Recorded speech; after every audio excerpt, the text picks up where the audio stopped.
అందరికీ నమస్తే అండి. నా పేరు వెంకటేష్. మాది వేమవరం గ్రామం, మాచివరం మండలం, పల్నాడు డిస్టిక్. నేను ఈ సంవత్సరం వచ్చేసి కావేరీ సీడ్స్ వారి దోసరా వెరైటీ ఒక 2 ఎకరాలు వేయడం జరిగింది.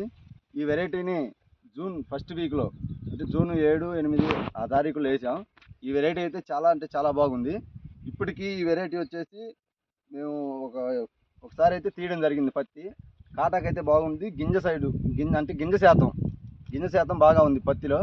కాటాక బాగా వస్తుంది. ఓకే. ఎన్ని క్వింటాలు వచ్చిందన్న మొన్న ఫస్ట్ తీసిన తీతలో? 3 క్వింటాలు వచ్చింది. ఫస్ట్ 3 వచ్చింది.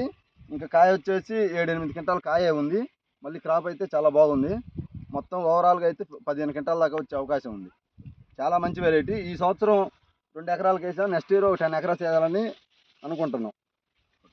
మీకు దోమ కానీ అది ఎట్లా ఉందన్న?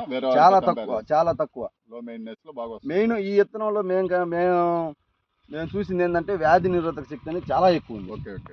ఎందుకంటే మేము మందులు వచ్చేసి పక్క క్రాప్కి 5 సార్లు కొట్టినాం, దీనికి 3 సార్లు కొట్టినాం. ఓకే. అంటే కొట్టాలని కాదు, మాకు కొట్టలేదు. అయినా వాటి మీద ఇదే బెస్ట్ ఉంది. చాలా బాగుంది. కలర్ కానీ బాగుంది, క్వాలిటీ కానీ బాగుంది. కొట్టిన దానికంటే కొట్టకపోయినా కానీ ఇదే క్వాలిటీ బాగుంది. అంటే ఈ విత్తనం ఓవరాల్గా వచ్చేసి తక్కువ పెట్టుబడితో మనం ఎక్కువ దిగుబడి తీసుకునే అవకాశం చాలా ఉంది. అది రైతుగా చెబుతున్నాక చాలా అంటే చాలా బాగుంది.